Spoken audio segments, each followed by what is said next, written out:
Depuis 2016, c'est à Terre Blanche que les meilleurs espoirs du golf féminin européen se donnent traditionnellement rendez-vous pour le coup d'envoi de la saison du Let Access Series, le circuit de promotion du Ladies European Tour.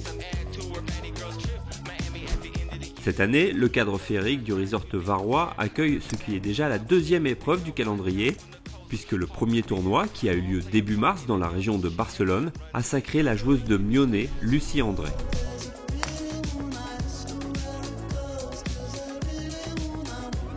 Les Françaises sont venues en nombre, puisqu'elles sont 28 à défendre les chances tricolores, et parmi elles, des joueuses du Let, comme Agathe Sauzon, 49e de la Race to Costa del Sol l'an passé. La Dromoise, qui reste sur un bon top 10 décroché le mois dernier à Singapour, n'était plus revenue à Terre Blanche depuis 2019. C'est sûr que oui, c'est un tournoi qui me tient à cœur, j'aimerais bien le gagner. Après, on verra, parce que j'ai changé mes clubs, je viens de recevoir mes nouveaux fers il y a une semaine. Donc on verra si j'arrive à m'adapter assez vite, mais ça serait bien, ce serait un bel objectif. Ouais.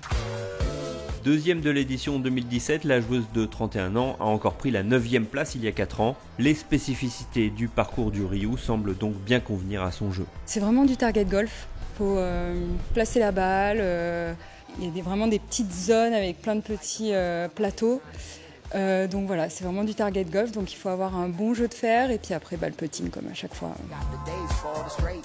Pour Agathe Lenné, c'est en revanche une première. En effet, la joueuse du Racing, vainqueur du premier tournoi de la saison sur l'Epsom Tour, la deuxième division du LPGA, n'était jamais venue à Terre Blanche. J'aime bien l'endroit, c'est sympa, le sud, il fait plus chaud que Paris, donc j'aime bien.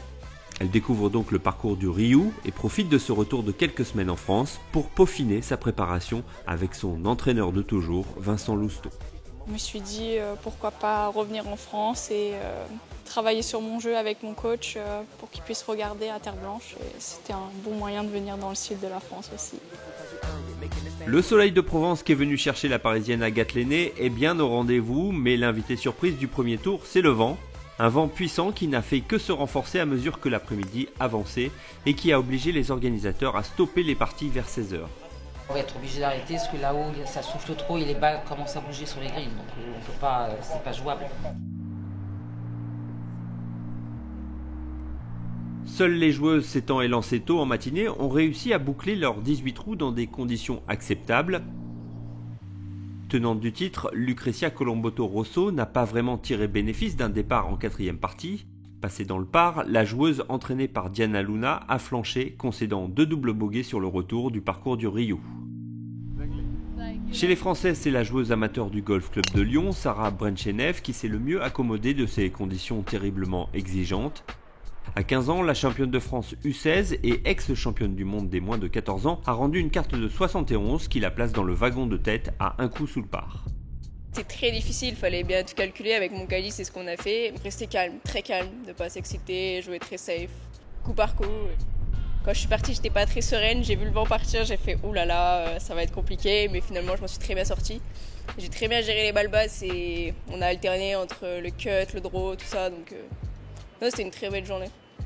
Le trou numéro 1, quand j'ai vu les noms qui étaient avec moi, j'ai fait ah ouais d'accord, ça va être du gros jeu et finalement j'ai joué mon jeu et ça s'est très très bien passé. Grâce à cet excellent premier tour, dans ce qui est simplement son 2e tournoi chez les pros, l'élève de Raphaël Reynaud s'est donné le droit de viser plus haut que l'objectif initial. Je voulais passer le cut, mais finalement je pense que ça va être d'autres intentions. Non, on va essayer d'aller chercher un petit top 3 ou top 5. Avec une bonne vingtaine de joueuses du LED sur la ligne de départ, la tâche de Brenchenev ne s'annonce toutefois pas évidente, d'autant plus que sa position au classement n'est que provisoire. En effet, la majorité des parties phares du premier tour ne se sont élancées qu'en début d'après-midi. Et dans l'une d'elles, on retrouve Agathe Sauzon et la réunionnaise Charlotte Liotier, deux Françaises qui aimeraient bien succéder à Valentine Déré, dernière tricolore à s'être imposée en 2017 dans ce rendez-vous incontournable du début de saison du Letas. Au moment de l'interruption du jeu, à 16h15 ce jeudi, Liotier, vainqueur de la Golfers avec Salon de la Bretèche en 2021, était seul en tête à -2. Finalement, après plusieurs minutes de délibération, la direction du tournoi et les arbitres décident de réduire l'épreuve à 36 trous. Dans des conditions plus favorables que la veille, les joueuses n'ayant pas terminé leur premier tour sont de retour sur le parcours vendredi matin. Allez, c'est bon, on va lancer, hein. C'est terminé, on va lancer. Vous êtes prêtes ? Au coup de canon d'Alain Ratry, le chef des arbitres, la plus prompte à se mettre en action est la joueuse du Let, Agathe Sauzon. Son birdie d'entrée ici au 9 est suivi d'un très bon coup de bois de parcours au 10 qui la propulse seule aux commandes du tournoi 2 putts plus tard.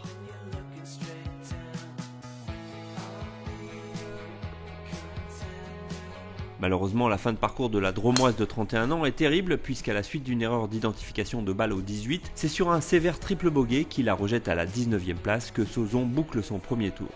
En tête à -2, jeudi soir, Charlotte Lotier peine à retrouver les bons réglages. Après 2 bogeys en 3 trous à la reprise, la réunionnaise manque de peu le trou en 1 au 14.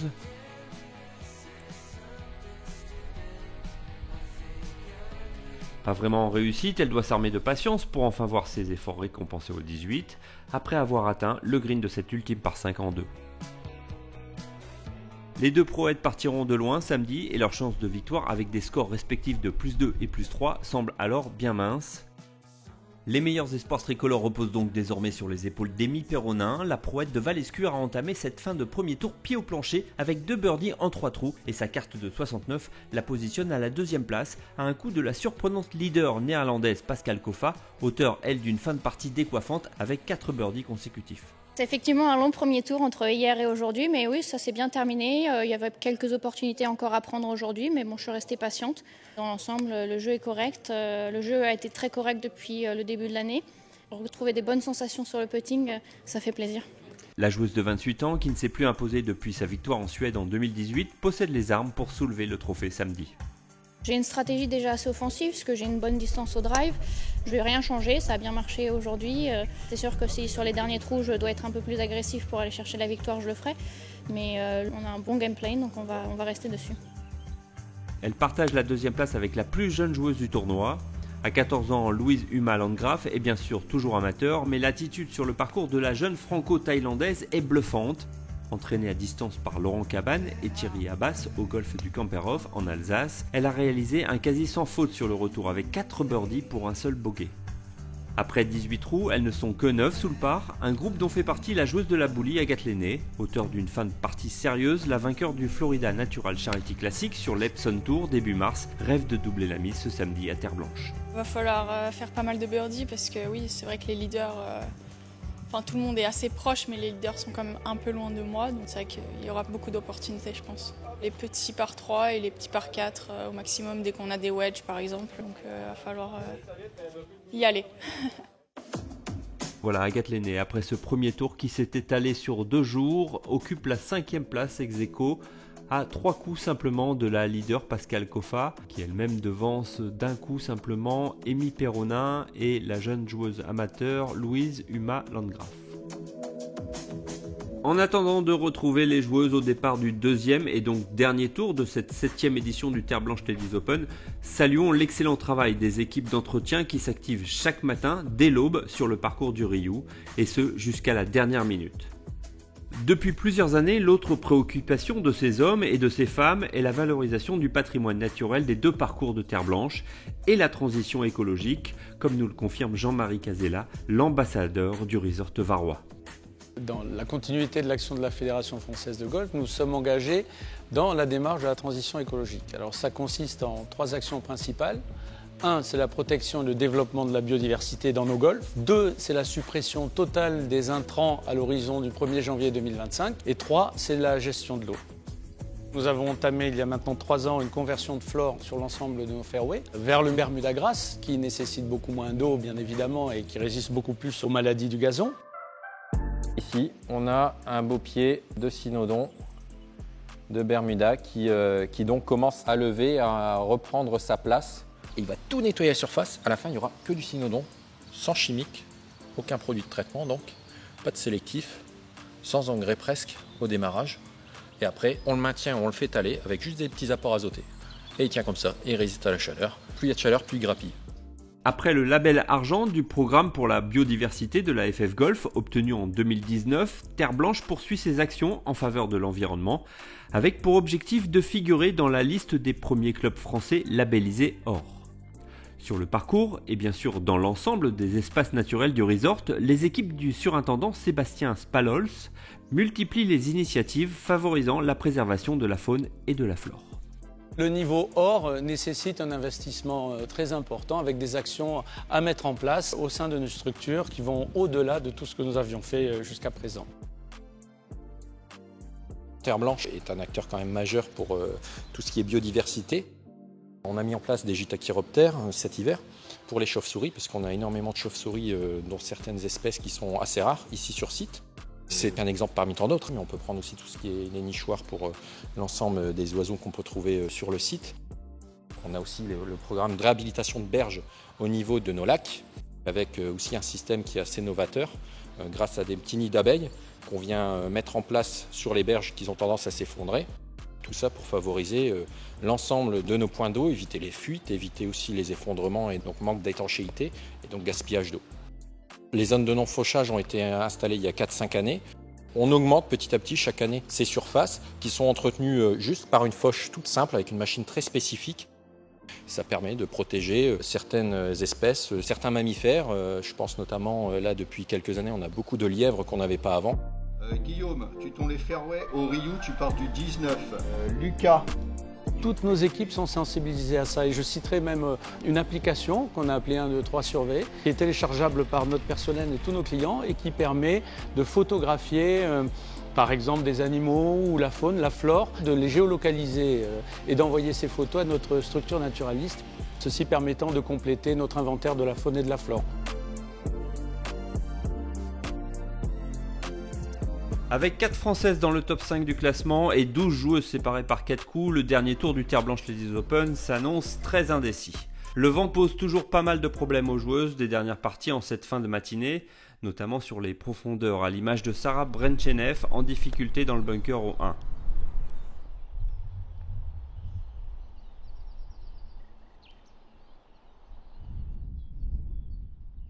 La jeune joueuse du Golf Club de Lyon ne parviendra pas à sauver son par malheureusement. Agathe Lenné est aussi à la peine dès les premiers trous. Elle a déjà concédé 2 bogeys en 3 trous et manque cette franche occasion de birdie au 4. Elle est courte en ligne.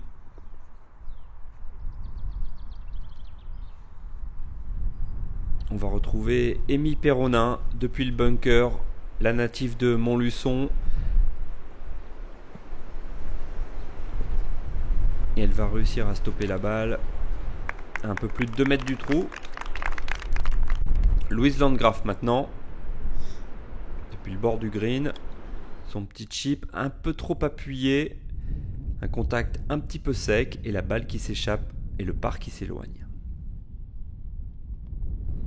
Pasquale Coffa, elle aussi tente de sauver le par après avoir visité le bunker à l'entrée du green sans succès et premier bogey d'entrée pour la joueuse des Pays-Bas.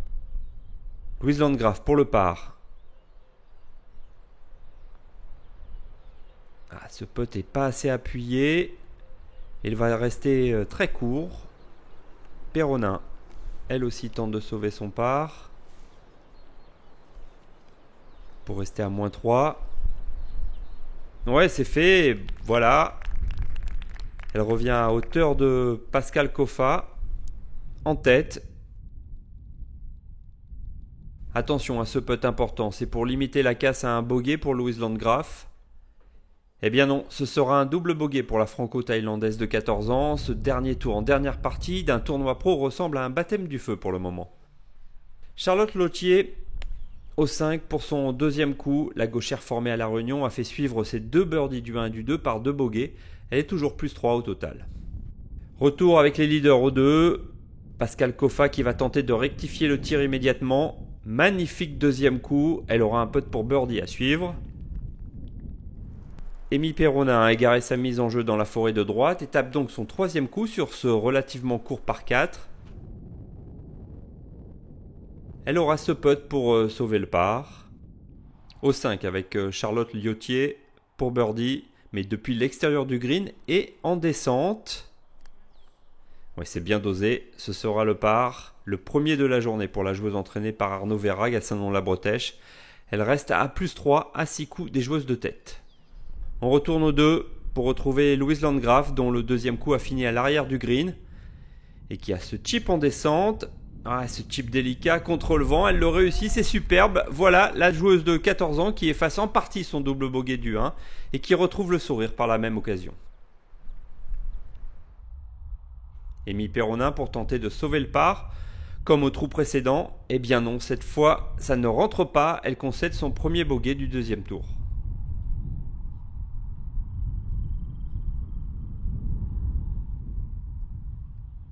Pascal Coffa en profite pour reprendre le large grâce à cet excellent putt pour birdie. Retour à -4 et 2 coups d'avance désormais. On est avec Chloé Salorte sur le trou numéro 6. La parisienne du Racing. Championne de France amateur en juin dernier à Granville. Ouais, très belle approche. Elle se met en position de birdie.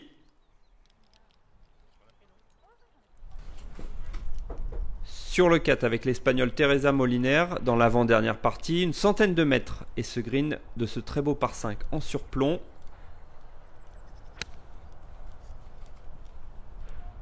Une balle qui tombe sur le green et qui va se stopper à hauteur du drapeau, c'est bien joué, superbe.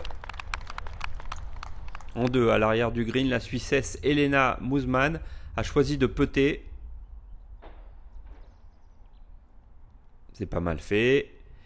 Et elle pourrait passer à -2 dans quelques instants. Brenchenev, elle aussi, avec le putter depuis l'extérieur du green. Mais c'est son 4e coup déjà. La Française qui tente de stopper l'hémorragie après un bogey et un double bogey sur les 2 premiers trous. 15 ans, Sarah Brenchenev, toujours amateur.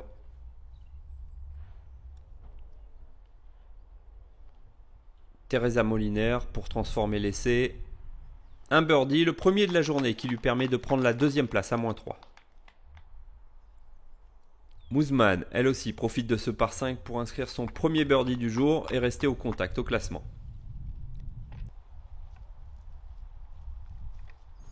Le putt de Chloé Salorte aussi après cette très belle approche de l'ex-étudiante de Kent State University dans l'Ohio.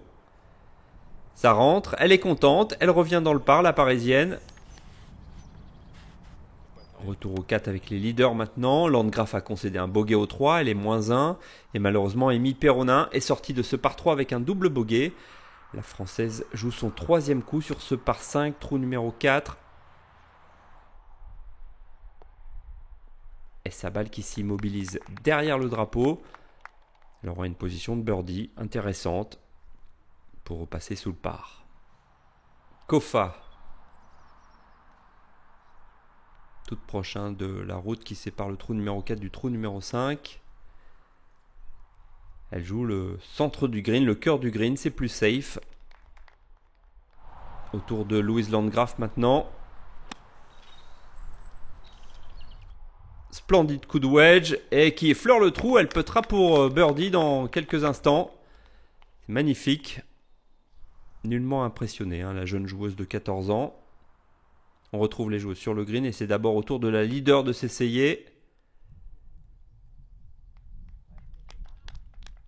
Elle joue très sagement, la néerlandaise. Un bogey, un birdie, puis 2 pars. Voilà, c'est fait. Amy Perronin, putt en descente gauche-droite. Sous l'œil de Louise Landgraf qui aura un putt similaire dans quelques instants, un petit peu plus court. Ah, ça ne rentre pas, ça ne veut pas rentrer aujourd'hui. Pas de birdie pour la joueuse de Valescure en 4 trous.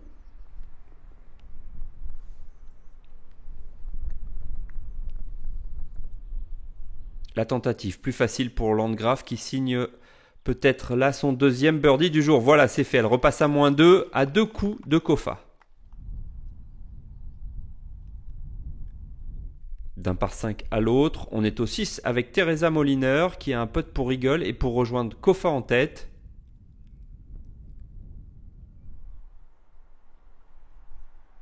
C'est une bonne lecture et malheureusement ça va passer juste en dessous du trou. La joueuse formée à l'université d'Augusta en Géorgie se contente d'un birdie et repasse à -3 après le bogey concédé sur le trou précédent.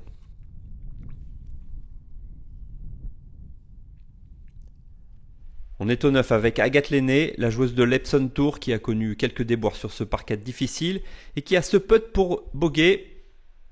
Ce sera un double bogey synonyme d'aller en 40 et de total de +3. La Racing Woman semble définitivement décrocher. Dans le bunker du 6 avec Amy Perronin, c'est le 3e coup de la joueuse du LED et elle porte très bien sa balle jusqu'au drapeau. Ces deux co-compétitrices sont déjà sur le green en 2 et c'est au tour de Kofa de putter pour eagle. Et ça aussi c'est très bien lu, très belle lecture, mais une balle qui refuse de plonger et qui reste au-dessus du trou. Ce sera un birdie pour Kofa qui passe à -5. Louise Landgraf maintenant, elle alterne les bogeys et les birdies depuis 4 trous et qui tente de recoller ici malheureusement ce putt qui passe en dessous du trou, putt pour eagle. La jeune prodige qui se contente d'un birdie. Perronin pour birdie. Et bien voilà, statu quo dans cette dernière partie avec 3 birdies. Les choses vont commencer à se décanter à l'approche de la mi-parcours. Au 7, malheureusement, gros coup d'arrêt pour Moliner qui a pris un risque sur ce petit par 4 et qui va payer le prix fort avec un double bogey. Une erreur qui sera suivie d'un autre coûteux bogey au 9. La joueuse de Valladolid s'effondre au retour avec 5 bogeys sur les 9 derniers trous, un score total de 78 et une 14e place finale. Les prétendantes à la victoire cèdent les unes après les autres. La Suissesse Moosman, qui avait déjà flanché dans le sprint final l'an passé, lâche également du lest et finira à la 7e place. Dans la dernière partie, Amy Perronin ne parvient pas à combler son retard et enchaîne bogey au 9, bogey au 10. Solide leader à -4 à l'entame du retour, Pascal Kofa se fait aussi très peur au 12.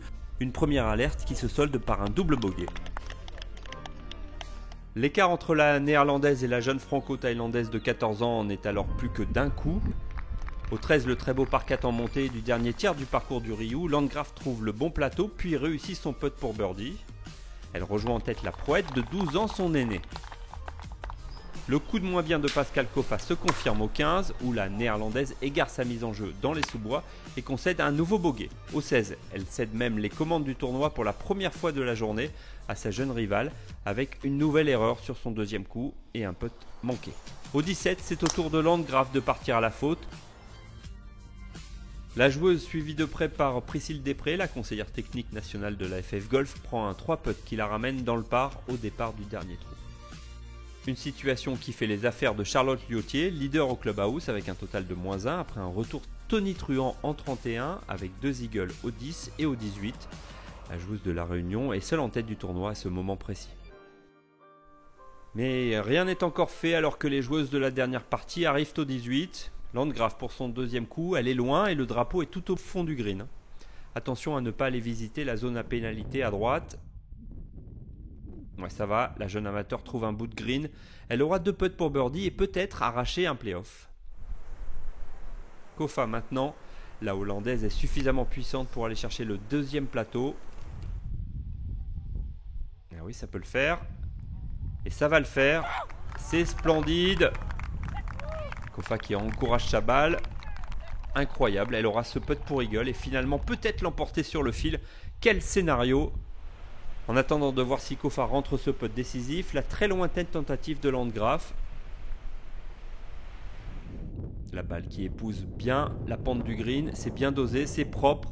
Elle tient la jeune joueuse, quel mental à peine 14 ans. Allez, première balle de match pour Kofa, si ce putt rentre en montée d'1,50 m, c'est gagné pour la néerlandaise. Eh bien non, cette balle qui n'a jamais vu le trou, aucune chance de rentrer. Du coup c'est sûr, maintenant il y aura play-off entre Charlotte Liotier, Pascal Kofa et peut-être Louise Huma Landgraf à condition de rentrer son dernier putt. Et oui, ça rentre, elle est solide, insensible à la pression, l'insouciance certainement qui lui permet de gérer ses émotions. On va donc se retrouver au départ du 18 en play-off. Les 3 joueuses vont expédier leur balle à gauche. Celles de Kofa et Landgraf finissent leur course dans le bunker et celle de Liotier dans le rough.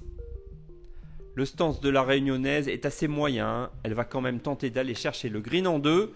Malheureusement, Liotier enroule son deuxième coup et voit sa balle filer dans l'obstacle d'eau. Ouais, ça se complique pour Charlotte Liotier. Le troisième coup de Louise Landgraf. Et cette balle qui va trouver l'arrière du green. Tandis que Pascal Koffa devra elle aussi encore travailler pour sauver le par. Après avoir droppé, Lottier doit elle aussi s'employer pour faire 5 à une bonne quarantaine de mètres du drapeau. Son approche est distillée à la perfection et elle se laisse une bonne chance de prolonger le suspense à condition que ses deux rivales ne rendent pas leur putt pour birdie. Koffa est la première à tenter sa chance.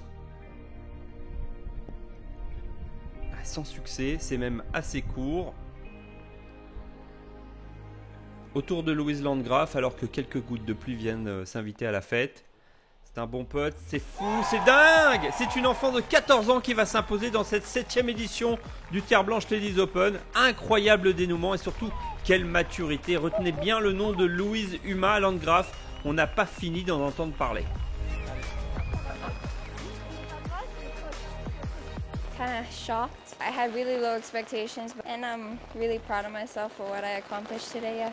My dad got me into it when I was really little, so I've been at this sport for almost my whole life, and I think I've definitely had really good experiences, and for the future I definitely want to achieve really important goals and really high class goals. Yeah. Le classement final de ce Terre Blanche Ladies Open 2023 avec donc la victoire de l'amateur Louise Huma Landgraf, la belle deuxième place de Charlotte Lottier aux côtés de Pascal Koffa battu en play-off, et puis 4 Françaises en plus dans le top 10 qui viennent compléter ce classement. Chloé Salor, Agathe Sauzon, Amy Perronin et Maëlys Lamour, la joueuse de l'équipe de France amateur.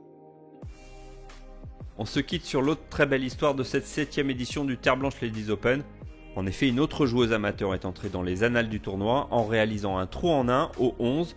Pour cet exploit, Inès Archer, 17 ans, a remporté la voiture mise en jeu par le sponsor. Il ne reste plus qu'à passer le permis.